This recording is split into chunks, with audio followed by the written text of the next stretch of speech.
Shiv Sena Dogra front ने साल 2013 में लॉ डिपार्टमेंट में हुई नियुक्तियों में कथित धांधली का आरोप लगाते हुए आज जम्मू में प्रदर्शन किया और उपराज्यपाल मनोज सिन्हा से इसकी जांच की मांग की है।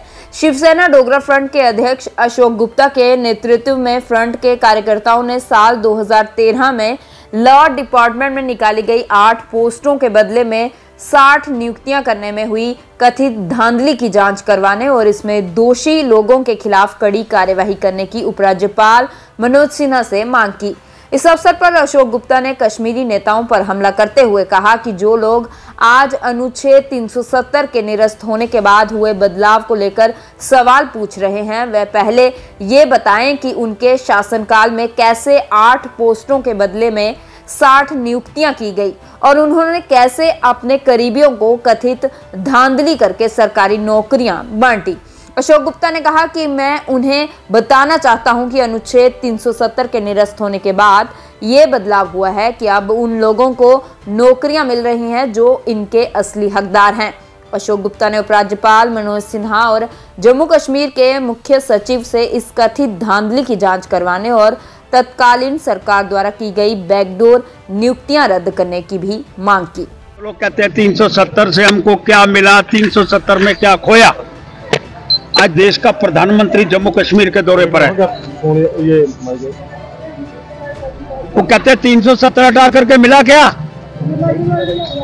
ये 8 पोस्ट है, 4 कश्मीर के अंदर निकली, 4 जम्मू के अंदर निकली। लॉ डिपार्टमेंट 2013 सरकार पीडीपी बीजेपी, लॉ मिनिस्टर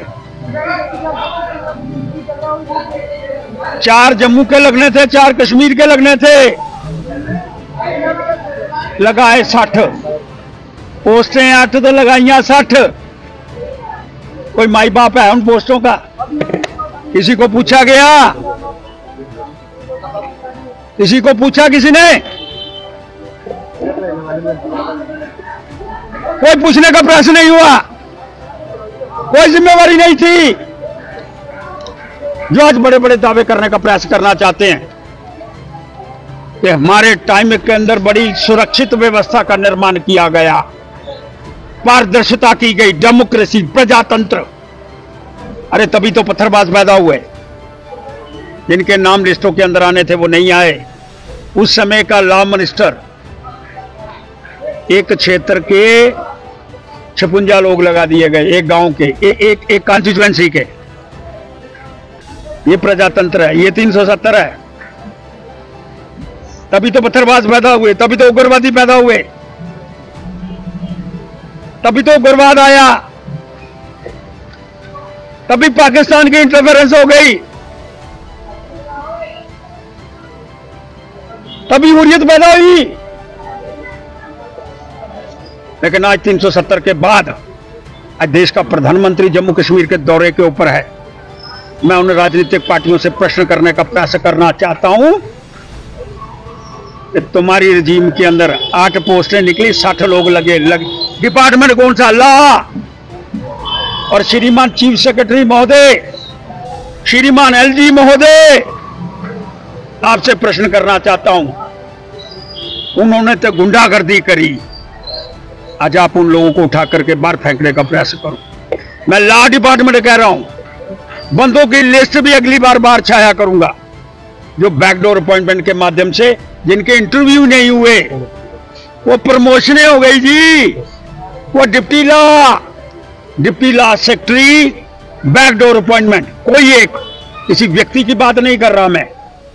बड़ी बड़ी पोस्टों पर आज जो लोग बैठे हुए हैं वो बैकडोर अपॉइंटमेंट के माध्यम से लॉ डिपार्टमेंट के अंदर बैठे हुए हैं। मैं इंक्वायरी की मांग करना चाहता। इंक्वायरी क्या है? पर्दाफाश है। मैं लिस्टें भी बाहर निकालूंगा, लिस्टें निकाल करके आपके सामने प्रकाशित करूंगा कि जो लोग कहते थे 370 हटने के बाद बाहर के लोग आगे कहाँ आए यार, गुंडागर्दी आई, आपने भाई भतीजा बाद आया, एक मंत्री ने अपने परिवार के ही लोग लगा दिए, अपनी कॉन्स्टिट्यूएंसी के लोग लगा दिए। कहते हैं 370 के बड़े फायदे थे। ये था 370 और उग्रवाद पैदा हुआ, पत्थरबाज पैदा हुए। जब लोगों ने अप्लाई करा नौकरी नहीं मिली, उग्रवादी हो गए। जब लोगों ने अप्लाई करा नौकरी किसी और को दे दी गई, नंबर 95%, उसको नौकरी नहीं मिली। किसको मिली? जो मंत्री का भाई था, मंत्री का बेटा था। एक बहुत बड़ी चीफ मिनिस्टर, उसके भी भतीजे को मिल गई। आप मुड़ मुड़ रेवड़ियां बंडा अपने आनू। इसलिए मैं मांग करना चाहता हूं, ये मैंने पोस्टों की लिस्ट आपके सामने सन्मुख बाहर निकाली है। अगली लिस्ट जो निकालूंगा अपॉइंटमेंट्स की निकालूंगा विदाउट एनी इंफॉर्मेशन। वो बाहर लॉ डिपार्टमेंट के अंदर आज निकली हुई है और उस समय के लोग उस डिपार्टमेंट के अंदर बैठे हुए हैं। माननीय चीफ सेक्रेटरी महोदय डुल्लू जी, आपसे मांग करना चाहता हूं, आप ईमानदार व्यक्ति हैं, आपकी कोई कसम उठाने का प्रयास नहीं कर सकता। बिल्कुल दयानतदार आदमी हैं, लेकिन आपकी दयानतदारियां तब लोग की जनता के सामने, मुझे पूरा विश्वास है ये जो मैंने बार बात निकाली है, कौन दोषी है, बैकडोर अपॉइंटमेंट वाले कौन है, इनको बाहर निकालना चाहिए और इंसाफ जम्मू कश्मीर के नौजवान फिर विचार कर सके, मेन स्ट्रीम में आने का प्रयास कर सके। उन सियासतदानों ने जो आज कहते हैं चुनाव का दिन है, आया चुनाव, किस लिए चुनाव लड़ना? गुंडागर्दी करने के लिए? किस लिए चुनाव लड़ना है? फिर बैकडोर अपॉइंटमेंट करने के लिए?